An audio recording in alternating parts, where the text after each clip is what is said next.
하나님 말씀 베드로전서 3장 8절부터 12절 한 절씩 교독할 텐데 자 우리 교독하십시다. 여기 보시고요. 저를 보시면서 말씀드리시고 고개 숙이는 건 없길 바라고요. 마지막으로 말하노니 너희가 다 마음을 같이하여 동정하며 형제를 사랑하며 불쌍히 여기며 겸손하며 우리의 복을 빌라. 이를 위하여 너희가 부르심을 받았으나 이는 복을 이어받게 하라. 그러므로 생명을 사랑하고 좋은 날 보기를 원하는 자는 혀를 금하여 악한 말을 그치고 그 입술로 거짓을 말하지 말고 12절 다 같이 합니다. 주의 눈은 의인을 향하시고 그의 귀는 의인의 간구에 기울이시되 주의 얼굴은 악행하는 자들을 대하여 하였느니라. 주의 얼굴은 악행하는 자들을 대하시느니라 하였느니라. 예, 좋습니다. 베드로전서 3장 8절부터 12절 말씀을 중심으로 제가 늘 설교를 많이 했던 제목인데 한 번 더 하려고 합니다. 여러분 말씀의 제목을 따라서 해주시면 고맙겠습니다. 성도의 대인관계를 위한 권면. 여러분 신앙생활은요 두 가지입니다. 대신관계, 대인관계. 여기 보세요. 저를 보셔야 됩니다. 자, 저를 보시고 설교해야 졸지 않을 수가 있어요. 자, 저를 쳐다보세요. 신앙생활은 두 가지밖에 없어요. 대신관계, 대인관계. 하나님과의 관계, 이웃과의 관계입니다. 아시겠죠? 대신관계, 대인관계. 대신관계가 바르게 돼야 대인관계가 잘 돼요. 하나님과의 관계가 조화를 이루지 못하고 하나님과의 관계가 부조화를 이루면요. 인간과의 관계도 부조화를 이루게 된다는 거 아세요?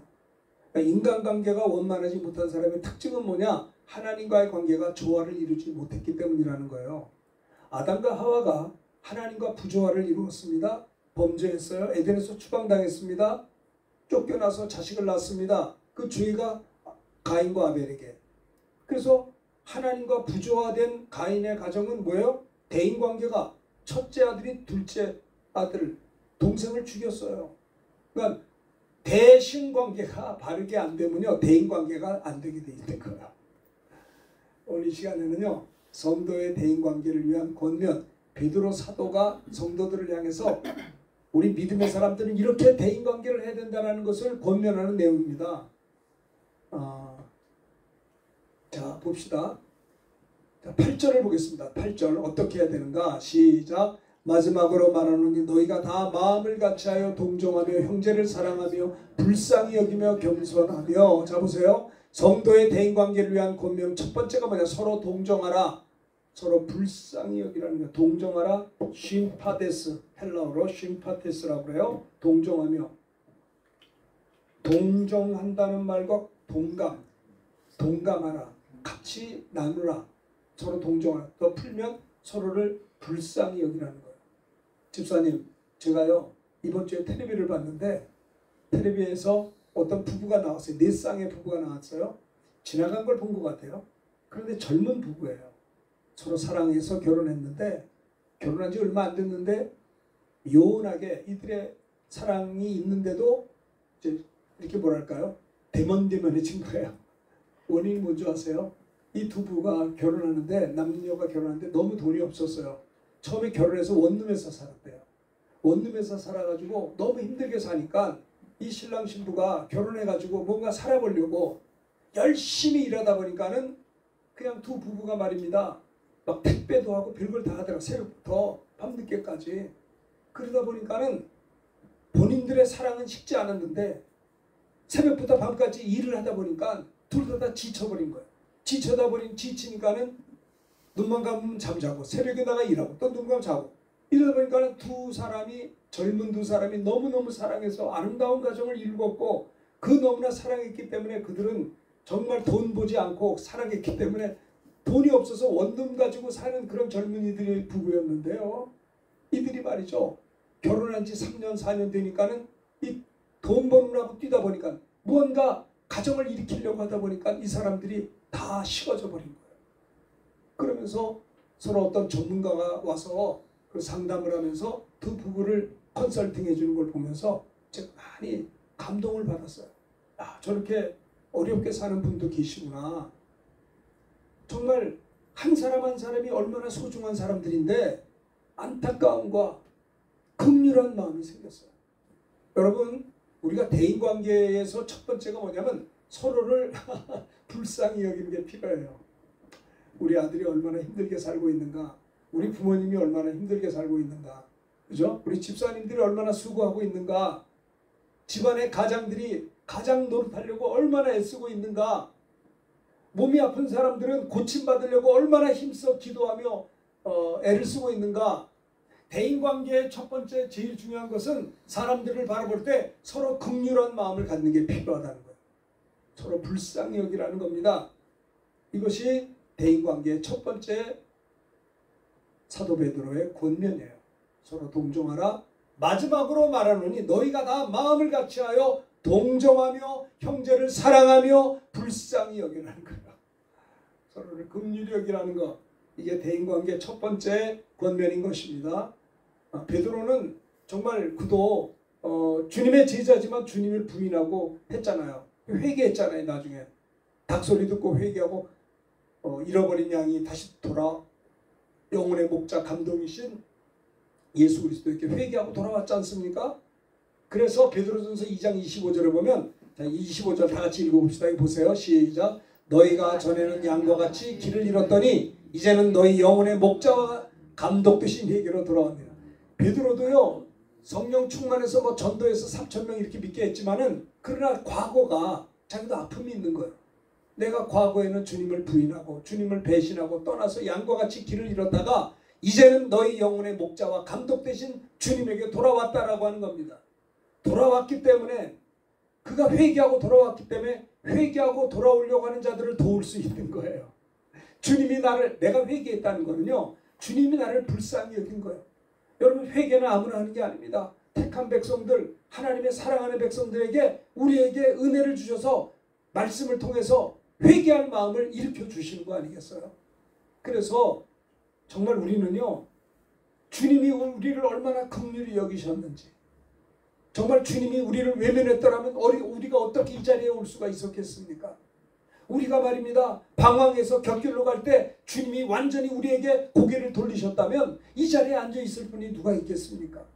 정말 저도요, 지나온 날들을 보면 아슬아슬할 때가 많았던 것 같아요. 네? 저는 정말 중고등학교 다니고 또 이렇게 바로 대학 못 가고 재수도 하고 그랬거든요. 근데 그런 모든 과정에 보면 너무 위태할 때가 많았었어요. 주님이 그러나 내가 넘어지고 쓰러질 때도 주님은 버리지 않냐고 끝까지 나를 불쌍히 여기고 기다려주시고 참아주셨어요. 그 은혜를 주셨어요. 하나님의 은혜라고 밖에 말할 수가 없어요. 만약에 내가 고등학교 3학년을 지나고 재수하는 생활을 하면서 만약에 주님이 나를 외면했더라면 저는요, 있을 수가 없었을 거예요. 넘어졌어도 주님은 손잡아 일으켜 주셨고, 회개할 은혜를 또 주셔서 회개할 수 있게 하시고, 넘어지고 쓰러지고 하다가 주님이 붙잡아 주셨거든요. 주님은 우리를 긍휼히 여기시는 주님이세요. 여러분, 누굽니까? 집을 나간 둘째 아들도 그거 똑같은 거 아니겠어요? 둘째 아들도 아버지를 떠났어요. 근데 아버지는 허랑방탕하게 세상으로 돌아갔던 그를 기다려 주셨던 거예요. 그 돌아왔을 때에도 너무 기쁘게 그를 받아주셨어요. 집을 나간 아들을 불쌍히 여기고 긍휼히 여겨주셨다는 거예요. 우리가 예수 십자가의 보혈에 긍휼함이 없었더라면 어떻게 우리가 예수를 믿을 수 있었겠습니까? 우리 집사님도 병으로 진짜 위기적인 상황에서도 주님이 긍휼하신 사랑으로 지켜봐줬기 때문에 회복이 될 수가 있었던 거 아니겠어요? 주님의 은혜가 아니면 우리는 살아갈 수가 없었던 자인 것입니다.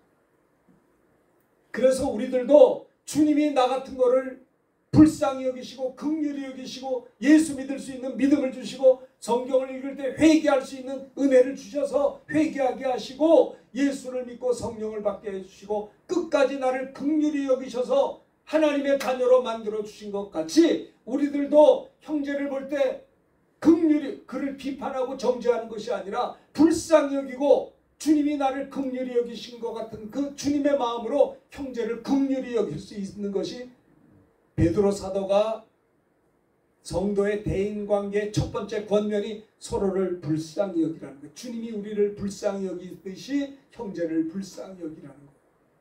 그렇지 않아요?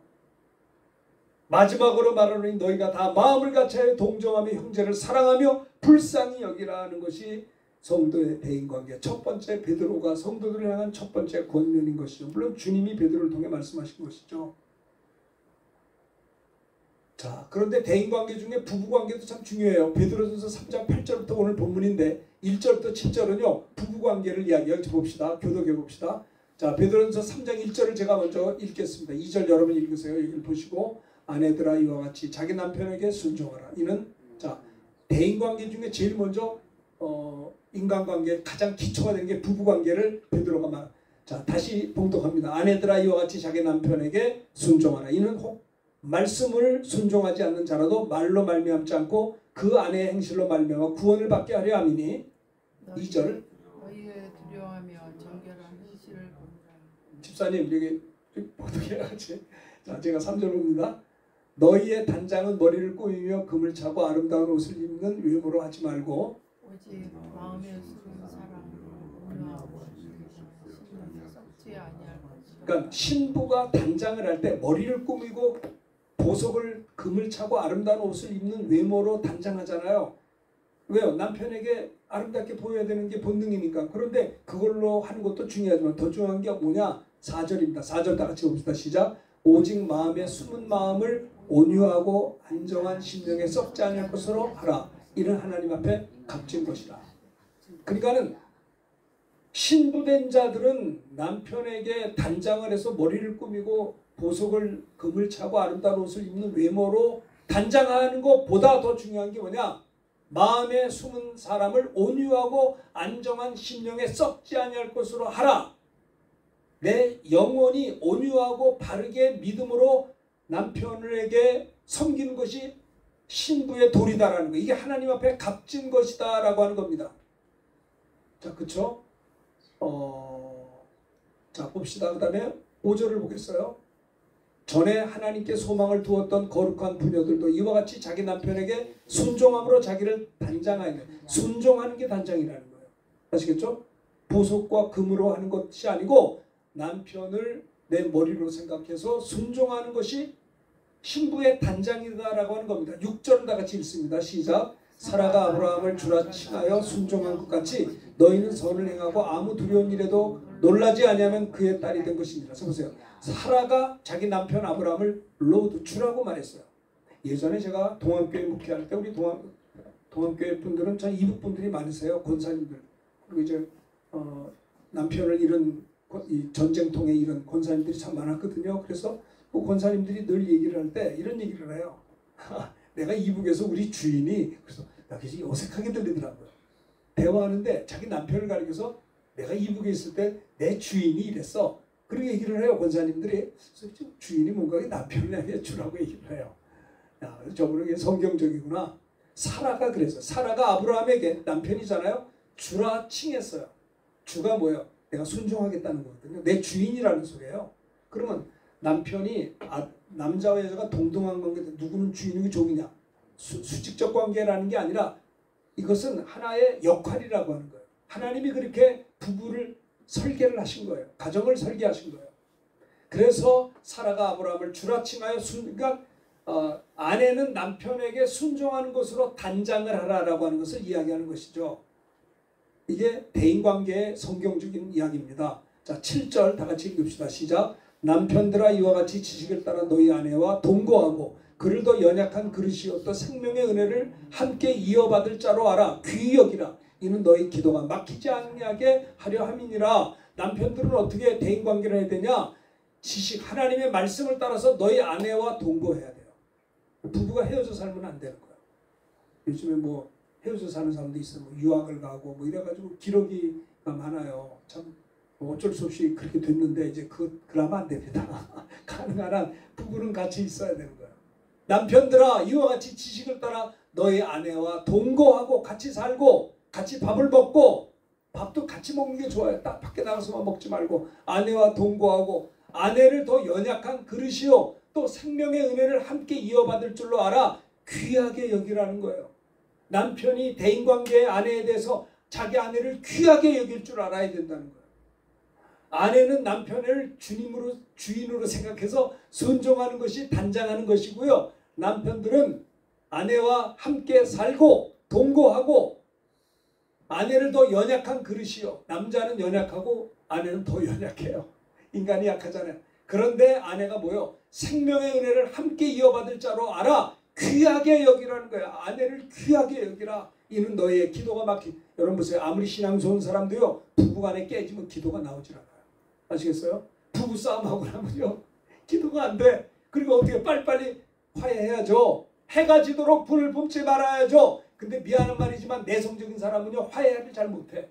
화해를 못해가지고 내성적인 사람들은요, 한번 화가 나면 이걸 해결이 잘 안 돼. 오래가요.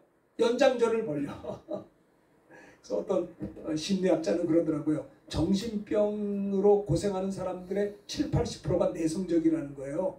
이런 통계가 있어요. 내성적인 게 무조건 잘못됐다는 게, 내성적인 분들은 예의가 바르고 집중력이 있고 똑똑하고 아주 내성적인 장점이 있어요.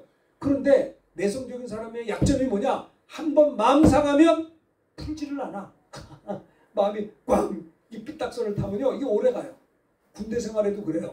고참한테 잘못 보였다가는 제대할 때까지 혼난다는 거예요. 고참이 밑에 후임자가 좀 실수했으면 좀 해줘야 되는데, 밑에 사람이 잘못했다고 고참이 한번 눈 밖에 벗어나면 계속 괴롭히는 거예요. 그러니까 사고 나는 거예요. 아시겠어요? 무슨 말인지? 성경은 말합니다.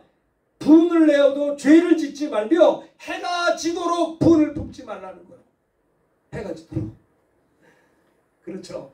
여러분들, 우리가 상처가, 우리 인생들은 상처를 주고받을 수 있는데 연장전 벌이지 말라는 거예요. 그래서 아내와 같이 결혼만 했다고 결혼이 아니라 같이 잠을 자야 되고 같이 밥을 먹어야 되고 동거하는 거예요. 마치 무슨 뭐 그냥 하숙생처럼 살면 되겠어요? 요즘 젊은이들은 참, 난 그래요. 돈을 좀 적게 벌고 같이 좀 부부생활 좀 잘하지. 그냥 새벽부터 밤늦까지 택배를 해가지고 그렇게 사랑해서 결혼했던 그 사람들이 돈도 없이 정말 사랑해서 결혼했는데 이게 한 3, 4년 되다 보니까 대면대면해져서 멀어졌다는 거예요. 감정이, 그러니까 카운슬러가 가는 걸 보면서 나는 너무나 안타깝더라고요. 저 젊은 사람들이 행복해야 되는데 왜 저러지? 안타까움이 생겼어요, 제 마음에. 여러분, 사람들을 정죄하지 말고 불쌍히 여겨야 돼요. 성경적으로 살아야 돼요. 수입이 적더라도 함께 가정생활을 할 줄 알아야 되고 같이 밥을 먹어야 되고, 예? 식구가 뭡니까? 같이 밥 먹는 게 식구요. 그렇죠? 이게 성도의 대인관계, 베드로서 3장 1절부터 7절까지는 부부관계를 이야기하고 있는 겁니다. 아내들은 단장도 남편에게 순종함으로 단장하고, 남편들은 아내에 대해서 함께 동거하고 더 연약한 그릇으로 알아서 생명의 은혜를 함께 이어받을 줄 알아 귀하게 여길 줄 알아야 돼요. 아내를 귀하게 여겨야 돼요. 말 한마디 하더라도 귀하게.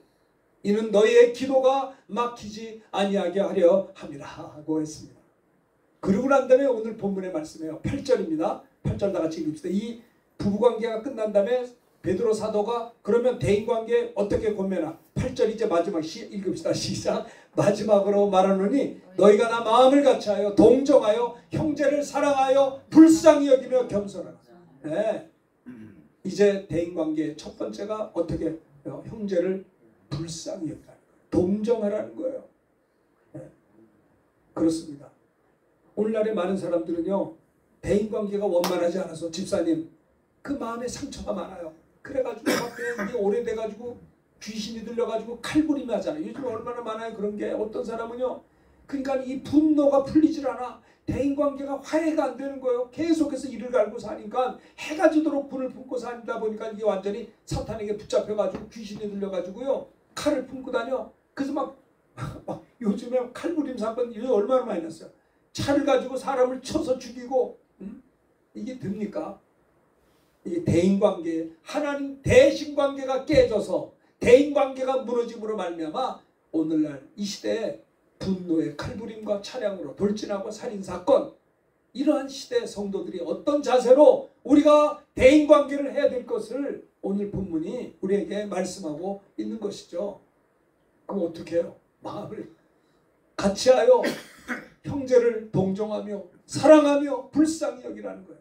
주님이 우리를 불쌍히 여기셨던 것처럼 아버지가 둘째 아들을 기다리며 둘째 아들을 불쌍히 여겨서 그가 아버지 앞에 돌아올 때 손에 가락지를 끼고 회복시켜 준 것처럼 우리도 주님이 우리를 긍휼히 여기신 것처럼 우리들도 형제를 불쌍히 여기고 긍휼히 여기는 것이 대인관계의 첫 번째다라고 하는 것입니다. 서로 친절하게 하는 겁니다. 자, 에베소서 4장 32절 읽어봅시다. 시작. 서로 친절하게 하며 불쌍히 여기며 서로 용서하기를 하나님이 그리스도 안에서 너희를 용서하신 같이 하라. 아멘. 하나님이 그리스도 안에서 우리를 용서하셨습니다. 와, 그래요. 내가 1만 달란트를 탕감받은 겁니다. 집사님. 내가 너무나 큰 용서를 받아서 옆에 형제를 용서하는 거예요. 내가 스케일이 커서 마음이 넓어서 용서하는 게 아니고요.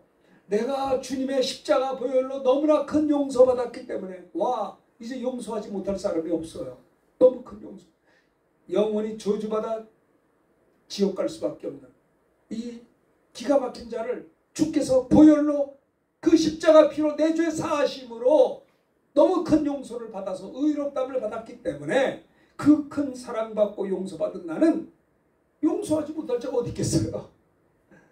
그렇습니다. 서로 친절하게 하며 불쌍히 여기며 서로 용서하기를 하나님이 그리스도 안에서 너희를 용서하시 하라. 여러분 살다 보면 여러분들에게 상처 준 분들 많이 계시잖아요. 그렇죠? 손해를 끼치고 뒤통수 치고 얼마나 속상하세요. 그런데 어떻게 해요? 불쌍히 여기라는 거예요. 네?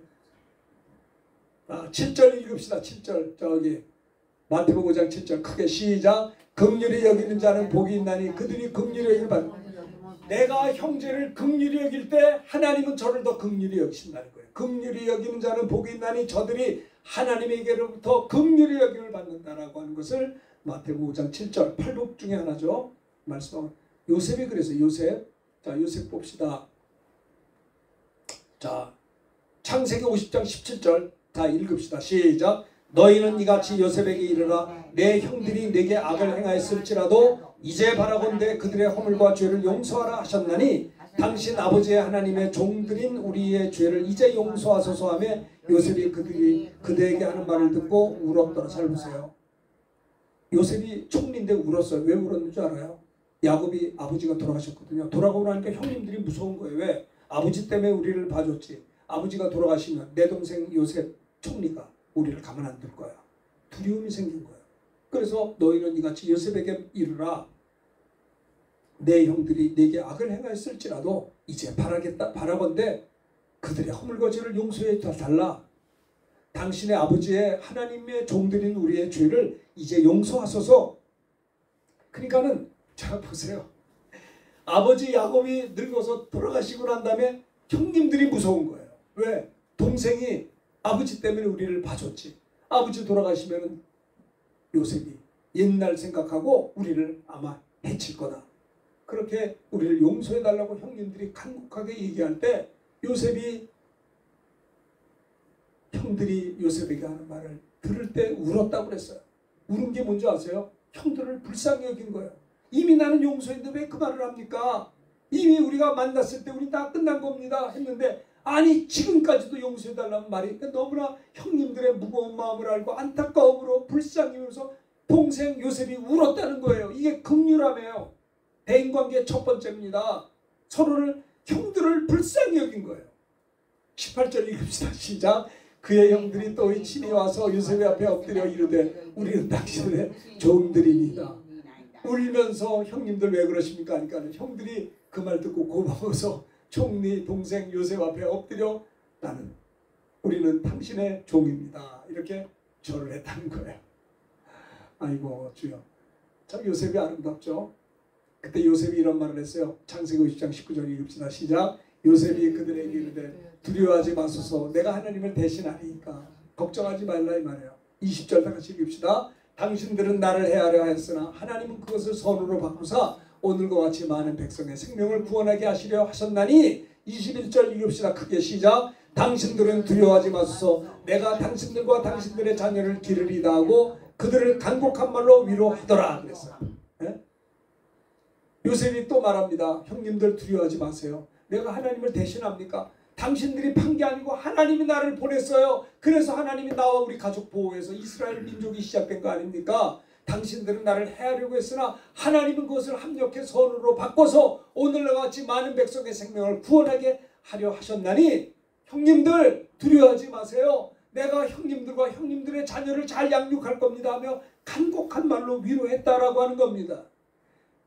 베드로 사도가 한 대인관계 첫 번째가 뭐냐? 서로 불쌍히. 그러니까 형님들은 아버지 돌아가실 때 자기 동생한테 미안한 거예요. 잘못한 게 너무나 얼마나 그 잘못한 마음으로 우리 동생이 얼마나 힘들었을까. 형 동생을 또 그렇게 말하니까 그 이야기를 듣고 또 요셉은 울었어요. 형님들 그런 소리 하지 마시오.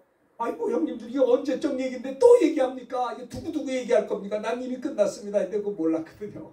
그래서 울면서 간곡하게 그런 소리 하지 마시오. 하나님을 대신할 수 없습니다. 하나님이 하신 거 아닙니까? 우리 살리려고. 두려워하지 마세요. 제발 좀. 내가 당신들을 도와줄 것이고 우리 조카들을 내가 키울 겁니다. 간곡한 말로 위로했다는 겁니다. 이것이 성도의 대인관계를 위한 첫 번째 베드로의 권면인 것이에요. 어떻게 해요? 서로 동정하며 사랑하며 불쌍히 여기라는 겁니다. 나는 텔레비 보면서 집사님 그 두 남매를 보고 카운슬러관에서 하는데요. 진짜 뭐 내 아들은 며느리는 아니지만 너무 안타까웠어요. 얼마나 힘들었을까. 아 형제들 좀 조그만 전셋집이 어때 그렇게까지 돈을 벌면서 애를 쓰면서 두 사람이 허탈해가지고요. 그렇게 참 두 부부가 아무 문제가 없는데 상담을 받으러 왔더라고요. 너무 안타까웠어요. 불쌍하더라고요. 저러지 않아도 되는데. 대인관계 첫 번째는 불쌍히 여기는 겁니다. 사랑하면서 하는 겁니다. 그것이 주님의. 그래서 누굽니까? 강도 맞아서 거반 죽게 된 사람을 레위인도 도망갔고 제사장도 피했지만은 손가락질 받았던 고열 민족인 사마리아 사람은요 그 강도 만난 자를 도와줬잖아요. 끝까지 주막까지 데려가서 먹여주고 입혀주고 치료해주고요. 돈을 더 주면서 여관집 주인에게 잘 좀 돌봐주시오. 돈이 들면 내가 돌아와서 갚을 겁니다. 주님이 사람들에게 내 생각엔 이 세 사람 중에 누가 강도 만난 자의 이웃이 되겠느냐? 대답합니다. 자비를 베푼 자입니다. 예수님 말씀하기를 따라합시다. 가서 너도 이와 같이 하라. 네, 가서 너도 이와 같이 하라. 이게 긍휼히 불쌍히 여기라. 외면하지 말라는 겁니다. 긍휼히 여기라는 겁니다. 예전에 제가 목동에서 목회할 때 우리 집사님 한 분이 헌금을 냈어요.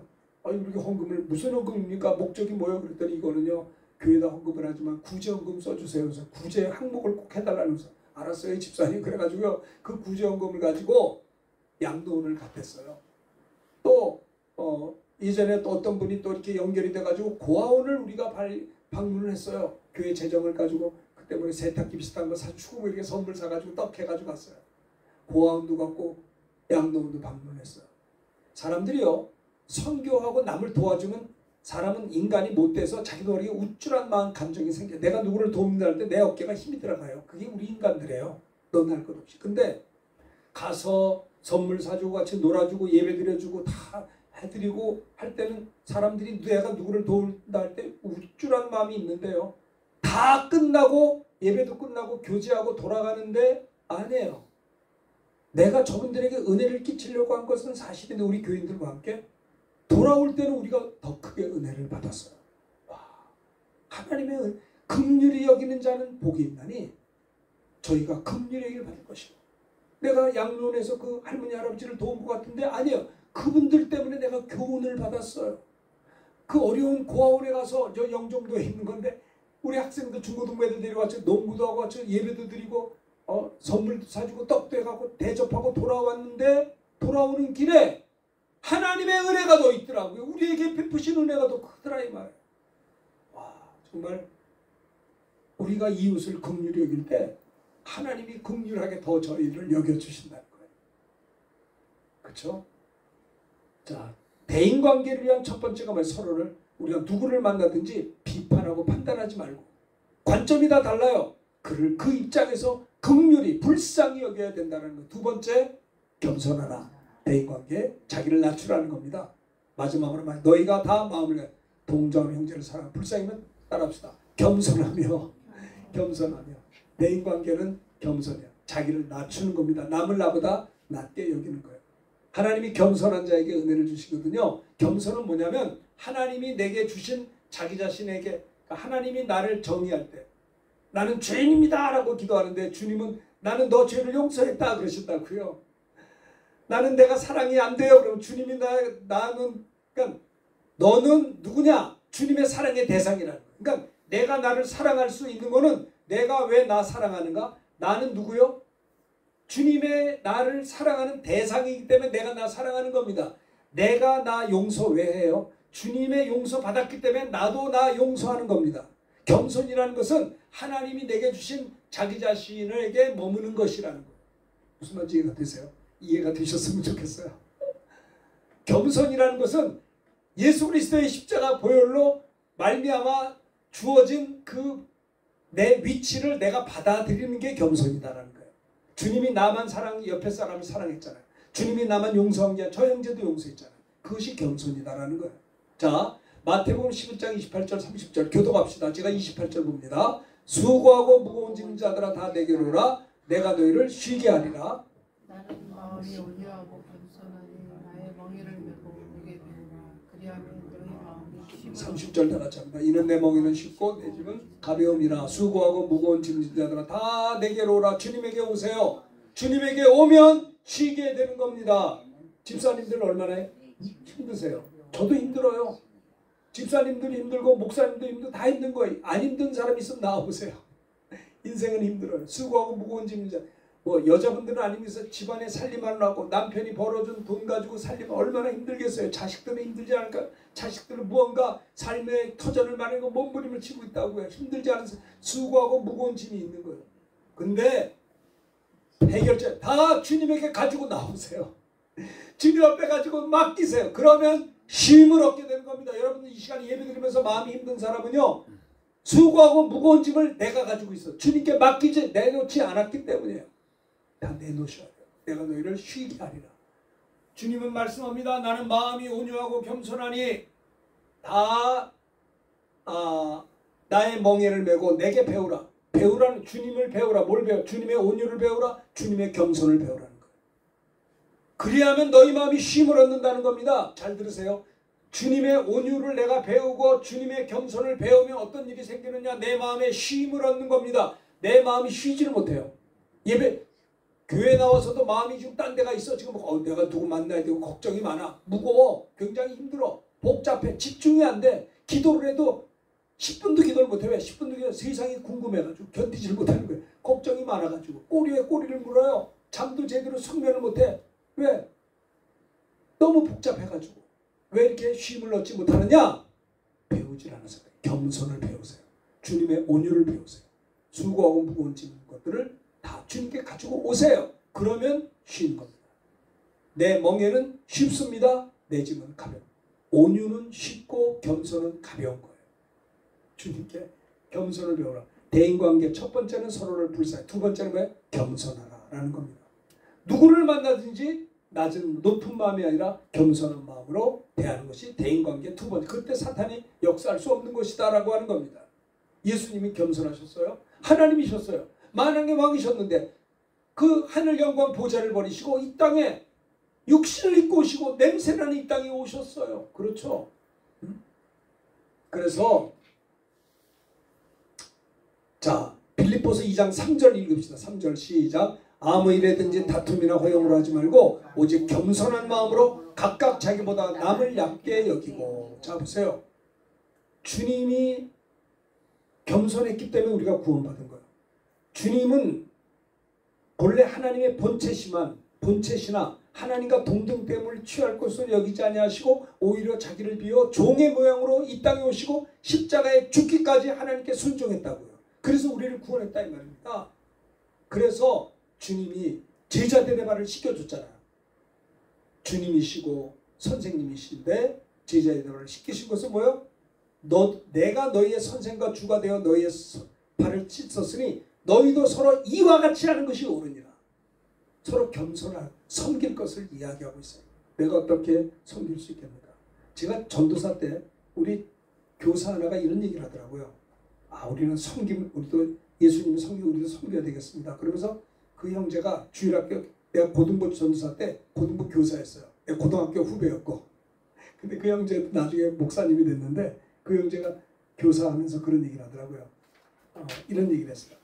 목사님, 우리는 서로 섬겨야 됩니다. 그때 전도사를 어떻게 하면 교회 와서 섬길 수 있을까? 그때는 그 교회에서도 이제 기도실이 있었는데 예배실이 있으면 방석을 먼저 놓고 어떻게 하면 내가 섬길 수 있을까? 일찍 와서 어떻게 교회에 봉사할 수 있을까?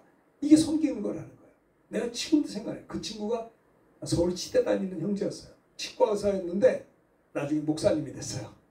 제가 고등학교 2년 후배예요. 제가 전사 때 우리 고등부 교사였었는데 그 형제가 섬김에 대해서 얘기한 게 지금도 생각이 나요. 우리가 섬길 수 있는 기회는 이렇게 많지 않다는 거예요. 주의 몸된 교회를 섬길 수 있는 기회는 많지 않다는 거예요. 그러면서 이렇게 섬김에 대해서 이야기하는 걸 보았어요.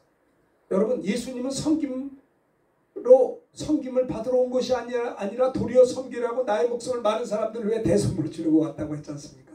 주님은 그 하늘 영광 보좌 버리시고 이 땅에 겸손하게 오셔서 우리를 십자가에 피 흘려 죽으시고 그 우리를 구원했듯이 우리들도 예수님처럼 주님의 이름으로 겸손해야 된다는 것이 두 번째 대인관계라고 베드로 사도는 여기서 강조하고 있는 겁니다. 그래서 아무리든지 다툼으로 하지 말고요, 허용으로 하지 말고요. 그 쓸데없이 사람들 만나서 허영심 가지고 물어보지도 않는데 내가 뭐 이랬고 저랬고 얘기하지 마세요. 다투지 마세요. 허용으로 하지 마시고요. 오직 겸손한 마음으로 각각 자기보다 남을 낮게 여기고 그랬어요. 그렇죠. 너희 안에 이 마음을 품으라고 그리스도 예수의 마음이니 예수님은 근본 하나님의 본체시나 하나님과 동등됨으로 취할 것을 여기지 아니하시고 뭡니까? 자기를 비워 종의 형체를 가지고 사람들 가지고 사람의 모양으로 나타나서 자기를 낮추시고 죽기까지 복종하셨으니 십자가에 죽으시리라. 그래서 우리가 구원받은 거 아닙니까? 그래요. 자, 쭉쭉 지나갑니다. 자, 야고보서 4장 6절 읽읍시다. 크게 시작. 그러나 더욱 큰 은혜를 주시나니 그러므로 이르시되 하나님이 거만한 자를 물리치시고 겸손한 자에게 은혜를 주시느니라. 은혜 받을 수 있는 비결은 뭐냐? 겸손한 자에게 은혜를 주세요. 왜 내가 은혜가 충만하지 않느냐? 마음이 높아서 그래요. 가난한 심령을 가지고 난 하나님이 은혜 주지 않으면 안 됩니다. 나는 하나님의 도움이 아니면 살 수 없습니다. 나는 하나님의 은혜가 아니면 살 수 없다라고 가난하고 겸손한 마음으로 기도하는 자에게, 교만한 자는 물리치지만 겸손한 자에게 은혜 주신다는 거예요. 목마른 사슴이 시냇물을 찾아 헤매듯이 내 영혼이 주를 찾기에 갈급하나이다. 겸손한 자에게 은혜 주신다라는 겁니다. 성도님들의 대인관계를 위한 권면 첫 번째는 서로를 불쌍히 여기고 두 번째는 겸손하라는 거예요. 겸손. 이것이 승리의 비결이에요. 내가 사람들한테 갑자기 높은 마인드 생기면 엉덩이에 쳐서 복종시켜야 돼요. 예? 우리가 말이요, 누굴 만났을 때 내가 우쭐한 마인드인데 그거를 쳐서 복종시키고 겸손하게 나가야 승리할 수가 있는 거예요. 그렇죠? 자, 베드로전서 5장 5절 다 같이 크게 읽읍시다. 읽어보세요. 크게 시작. 젊은 자들아 이와 같이 장로들에게 순종하고다 겸손으로 허리를 동이라. 하나님은 교만한 자를 대적하시되 겸손한 자에게 은혜를 주시는 똑같은 말씀이죠. 자, 6절 시작. 그러므로 하나님이 능하신 손 안에서 겸손하라. 때가 되면 너희를 높이시리라고 했어요. 네. 이 베드로전서 5장의 말씀 아닙니까? 겸손한 자들에게 은혜를 주시는 거예요. 일부러 겸손한 게 아니에요. 정말 겸손한 마음.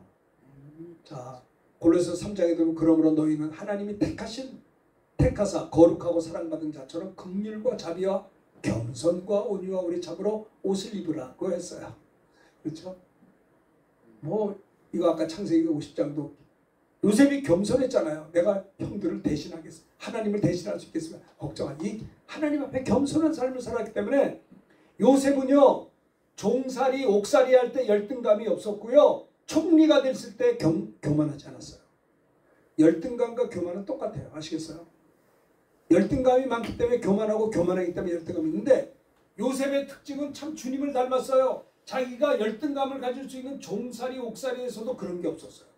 교만할 수 있는 총리가 돼서도 교만하지 않았어요. 그는 항상 하나님 앞에서 살았어요. 그래서 승리하는 자가 되었다는 것을 이야기할 수 있겠습니다. 어거스틴에게 기독교 제일되는 덕이 뭐냐? 첫째도 겸손, 둘째도 겸손, 셋째도 겸손이라고 그렇게 기독교의 제일 되는 덕성이 뭐냐? 겸손이다. 어거스틴이 그런 얘기를 한 적이 있었다고 합니다. 자, 오케이, 좋습니다. 세 번째 이제 하고 마치려고 합니다. 세 번째 9절입니다. 시작. 악을 악으로 욕을 욕으로 갚지 말고. 아니 졸면 안 돼. 이거 다시 와. 이거 잘해야 돼. 다시. 자, 9절 다시. 자, 9절 다 읽읍시다. 시작. 악을 악으로 욕을 욕으로 갚지 말고 도리어 복을 빌라. 이를 위하여 너희가 부르심을 받았으니 이는 복을 이어받게 하려 함이라. 성도의 대인관계를 위한 권면 첫 번째는 서로를 불쌍히 여기고 두 번째는 겸손하는 것이고요. 자기를 낮추라는 거예요. 높아지려고 할 때 이거 자기를 쳐서 봉적시켜서 낮춰야 돼요. 그래야 은혜를 받아요. 은혜를 끼칠 수 있고요. 세 번째는 도리어 복을 빌라. 9절에 보면 악을 악으로 욕을 욕으로 갚지 말고 따라합시다. 도리어 복을 빌라. 네, 이를 위하여 너희가 하나님의 부르심을 받았으니 이는 하나님의 복을 이어받게 하려 하심이라. 도리어 복을 비는 자에게 하나님의 복이 이어진다는 거 여기 말씀 있지 않습니까? 왜? 그러니까 세상 말로 지질이 복이 없는 게 왜냐? 용서를 안 해서 그래요. 축복하지 않아서 그런 거예요. 그러니까 복이 없는 거예요. 악을 악으로 갚고 욕을 욕으로 갚아요. 네? 내 원수가 넘어질 때 기뻐하지 말라고 성경은 말하고 있어요. 그렇지 않습니까? 이거 쉬운 거 아닙니다. 이 세 번째요. 원수까지도 축복하는 게 진짜 쉽지 않아요. 진짜 쉽지 않습니다. 그러나 말씀이기 때문에 순종해야 돼요. 그러면 하나님이 그 다음에 역사해요. 이거 쉬운 거 아닙니다. 인간의 힘 가지고 안 돼요. 하나님이 도와주셔야 돼요. 도리어 복을 비는 것이 성도의 세 번째 대인관계입니다. 원수까지도 축복하라는 겁니다. 옛날 하영종 목사님 이런 설교를 하더라고요. 여러분 주님이 여러분 용서한 거 믿으세요. 아멘. 그러면 여러분 세상에 용서하지 못할 사람 없지요? 아멘. 그렇다면 하영종 목사님 돌아가신 분이 예전에 그런 설교한 걸 기억해요. 그럼 여러분들 북한 사람들 용서할 수 있어요? 아멘. 그러다 일본 사람 용서할 수 있어요? 아멘. 그러더라고요. 그러니까는 그 목사님이 성도들에게 이런 얘기를 했어요. 그러면 여러분들 북한이나 일본 며느리를 뭡니까? 여러분 아들을 그 북한의 자매들과 일본 자매들 며느리로 받아줄 수 있어요? 그러니까 아멘은 안 해. 아멘은 아니까. 거봐야 용서하지 못했잖아요. 용서했으면 가족이 돼야 되는 거예요. 아시겠어요? 저도 우리 부모님이 황해도에서 피난왔지만 우리 장인어른도 황해도에서 피난오신 분이에요. 그런데 우리 장모님 돌아가셨는데 장모님이 그러셔요. 얼마나 그들이 못되게 했는지 모르는데요. 아주 그냥 그 얘기를 하시더라고요. 그 왜요? 너무 아픈 거예요. 팩트예요. 팩트지만 주님은 도리어 복을 빌며 기도하라. 악을 악으로 갚지 말고 욕을 욕으로 갚지 말고 도리어 복을 빌라. 이를 위하여 너희가 하나님의 부르심을 받았으니 이는 하나님의 복을 이어받게 하라. 와, 대인관계 마지막 세 번째는요. 진짜 여러분들 힘들고 아픔을 줬던 분들을 원수까지도 축복하는 겁니다. 이럴 때 그 다음에 하나님이 역사하세요. 그 다음에 하나님께서 평강을 주시고요. 놀라운 역사가 나타납니다.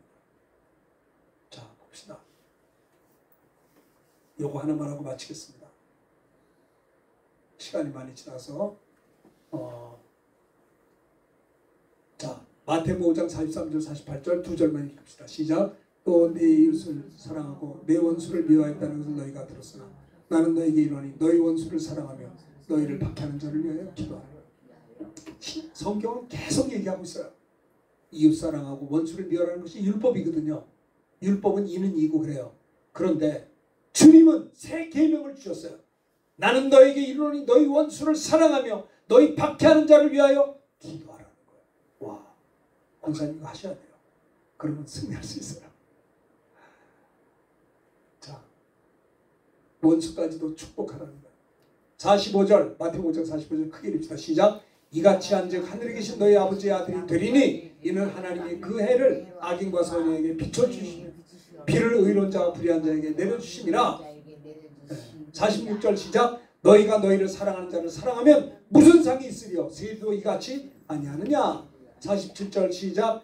또 너희가 너희 형제에게만 무난하면 남보다 더하는 것이 무엇이냐? 이방인들이 같이 아니하느냐. 48절. 그러므로 하늘에 계신 너희 아버지의 온전하신 같이 너희도 온전하라. 예, 예를 들어서 여러분요, 내 가족을 해코지했던 사람을 보면 미워요. 그 인간의 본능이에요. 그런데 성경은 그를 축복하라는 거예요. 나는 우리 자녀들에게 해코지한 사람도 있는 거 내가 알아요. 우리 저희 사회생활하면서요, 밖에서. 그러면 굉장히 밉죠. 그런데 성경은 뭐야? 축복하라는 거예요.